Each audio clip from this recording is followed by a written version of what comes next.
I just want to say this, and your commitment to this program. We know after tremendous success over the last couple of years that there are several schools that have reached out to you about your availability. And you've made it clear that this is my home. This is where I want to get it done. I just want you to talk about why remaining the basketball coach at San Diego State is important to you.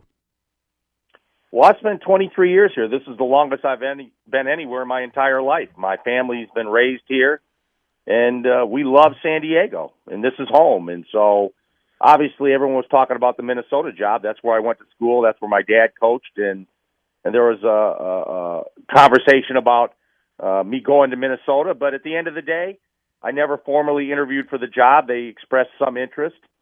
But I learned a long time ago, if you can have the best job in your conference, it's the best job to have. And this is the best job in the Mountain West Conference. Yeah, you can ask a guy like Mark Few up there at Gonzaga. It's turned out to be a pretty good run for him as well. All right, Coach, let's get this started. St. Catharines. I guess the difference from this matchup a year ago is there's going to be people at Viejas. Let's talk about this X factor, because when you really look back on last season and the success you guys had with an empty Viejas, that says volumes about your coaching staff, certainly about the players.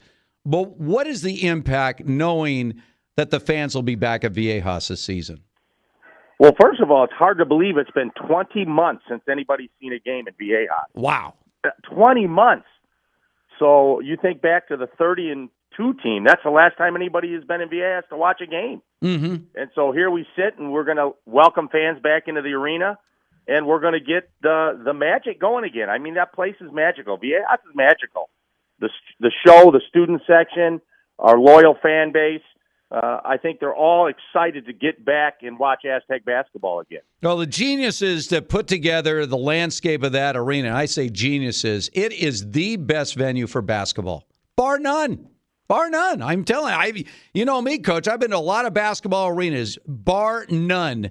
The dynamic that is Viejas, especially with a full house, is absolutely unmatched. So let's talk about this starting lineup you're going to throw out there.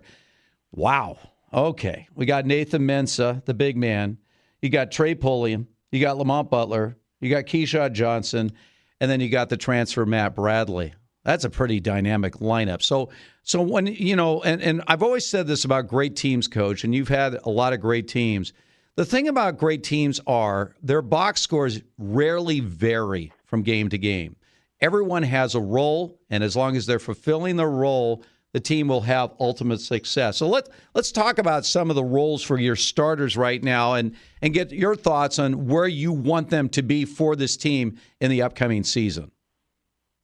You know, I saw we had a closed-door scrimmage against UCLA a week ago. The preseason pick number 2 in the country in both polls, and they returned 5 starters from the Final Four team. And I thought our guys were really competitive. I think it was 41-40 at half, end up being a 6-point game. But I saw a lot from our guys. Trey Pulliam has kind of picked up where he left off at the end of last season, playing with great swagger, confidence. I think he put up 18 points in that game. Wow. Lamont Butler has grown his game. He's finishing at the rim as he gets there. He's more confident in his jump shot. So Lamont provides us a defensive presence, a toughness that we need on the floor. Matt Bradley, he made timely shots, and he's playing in a new system. I mean, at Cal, it seemed like he had to score all the time. Now he's with us. You know, he's deferring some. He's moving the ball. And then we got to see if he's a guy that will close games for us. He's that talented offensively at creating his own shot. Nathan Mensah, 4-year starter at center. And that's a luxury. He's a shot blocker. Looking back at the scrimmage, we probably could have gone to him more. He's become a better scorer in there. And so we're excited to have Nathan back for his final season. And Keyshawn is just the guy that everybody's sitting watching. He's got great potential. Well, now it's time for that potential to meet production. And so we'll throw Keyshawn out there, and he was productive in the scrimmage, and hopefully he'll be productive on the season. We saw the amazing transformation in the games of Matt Mitchell, Jordan Shackle, guys that spend 4 years in your program. And that's the telling sign of any program is that, you know, if you get a freshman and you bring him in is his game going to get considerably better? And we saw layer upon layer with those two guys in their 4 years of improvement in the Aztecs program. So when we talk guys like Lamont Butler and Keyshawn Johnson, what is your approach when you bring in a freshman, when you're going to get him from day one? What are your goals there in developing their game year to year? Well, we talk about to all of them that this is not an entitlement program. We don't overpromise and underdeliver. You have opportunity here. And if you play well and you maximize your game, then you'll have an opportunity to get on the floor. So no one's promised anything. So they come here with a work ethic, a desire to get better, because they know if they don't get better, they're not going to be minutes for them. And so I like that. I like guys that have to work every day to prove themselves. And in our practices, if we score against ourselves in practice, it's an accomplishment. And so sometimes the games are easier because we play defense at such a high level that scoring against ourselves is harder to do in practice than sometimes scoring in a game. We talk about the starting lineup, but I think what separates this team, at least on paper, preseason, we'll see the results, is the depth of your bench. Veteran depth. I mean, you have seniors that could be starters in years past that are going to be coming off the bench for this team. Give us a little sense of just how deep this team will go this season. Well, start with fifth-year Adam Seiko. He's been in the program 5 years, and he's fighting for a starting spot. He's playing that well. So Adam is going to provide leadership. Joshua Tomajic is coming back for a fifth season, a super senior, taking advantage of that rule because of COVID that he can come back. He's looked great in practice. Tahiro Diabate, our fifth-year player from Portland, transfer in, one to play.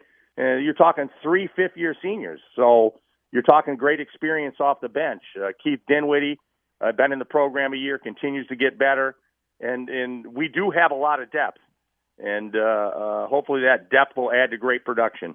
I was going to say, I mean, do you have a set plan going into the season saying, well, all right, early on, especially in non-conference games, we're going to take a look at guys. Maybe somebody is flying a little bit under the radar, can contribute some big minutes for us once we get into conference play. Do you have a set amount of players you want to go? Do you go 8, 9, 10 deep once the season gets deep? Is it a set plan, or you just sort of play it by feel for that year's team? I think early we'll give everybody opportunity and see what it looks like. And then if they're not productive, the bench will shorten. That's the nature of the game.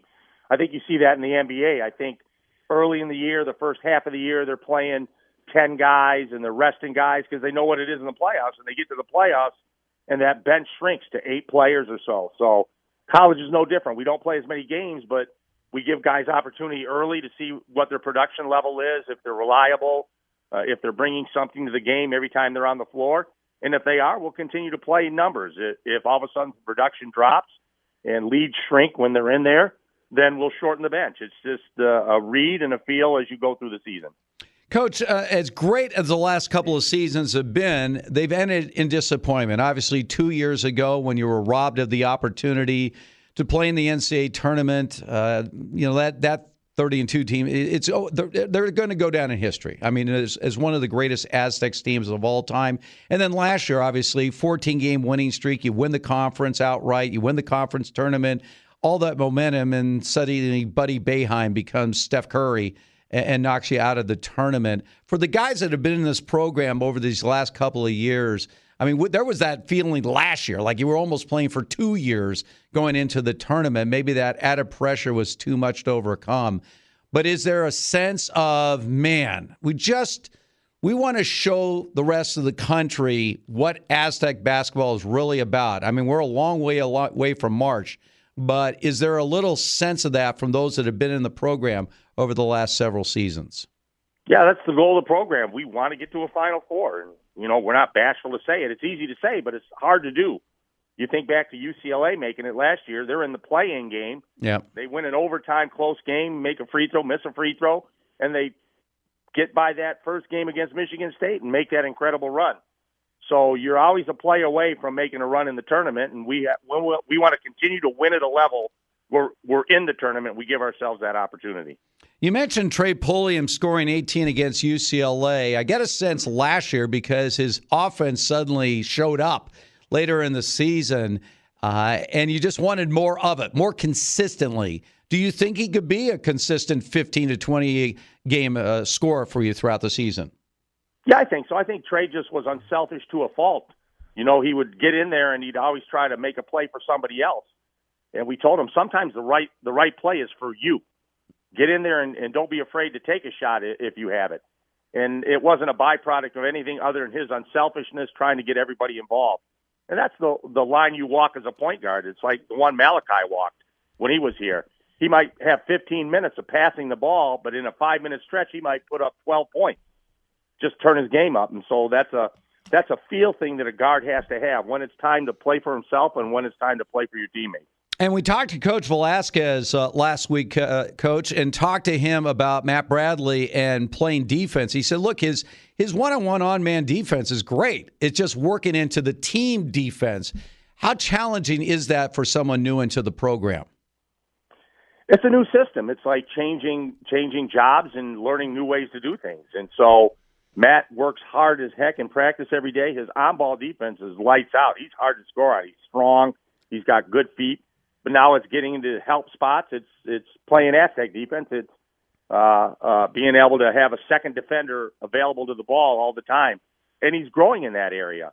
You know, you never grow fast enough. You know, we want him to be 100 miles an hour now. But we, like anything else, all these new guys to our program, it's going to take some time. And that's why I say we're going to be good. How soon we're going to be good, I don't know.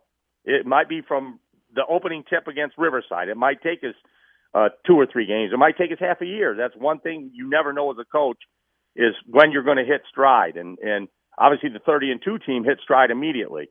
And so last year's team, 14-game winning streak. So we have to hopefully get out of the blocks quick and be ready to go right away. Well, the one thing that has been a common thread with the Brian Dutcher era at San Diego State, they'll get better as the season progresses. That has been the absolute must. Couple of notes about today, Coach. Schaefer and Ornberger are going to be on the San Diego State campus today, but I don't even know where they're going to be. I don't know what this is all about. Apparently, there's some kind of special event. They're going to be there lurking around. Okay, I'm going to forewarn you on that. Also, working. Those two don't work very hard. Thank you very much. I'm the one getting up early in the morning these days. Meanwhile, you're pulling the hard shift. Meanwhile, Fletch over here. Mike May lost his mind when he found out that Fletch, with all the work that he does with the Aztecs on the broadcast, whether it's the football team or the basketball team, has never actually been to a game at Viejas. And because he's working in studio, working on the broadcast. So he is going to be at the game today. He's going to go to the game today. So be looking for Fletch. Well, send a little karma with him, please. That's what I told him. You know, Coach, how much we mean as far as this karma is concerned. If it's got to work for you out there, I'm going to actually personally bring him to a game at some point this season. I want him to feel the full effects of Viejas. Could not be more excited. Fans are back. San Diego State basketball back as best as ever. And it's all because of this man right there. He is at the top of the mountain, and he is the absolute best, Brian Dutcher. Coach, we always appreciate it. Thanks so much. Thanks for having me. There he is, Brian Dutcher.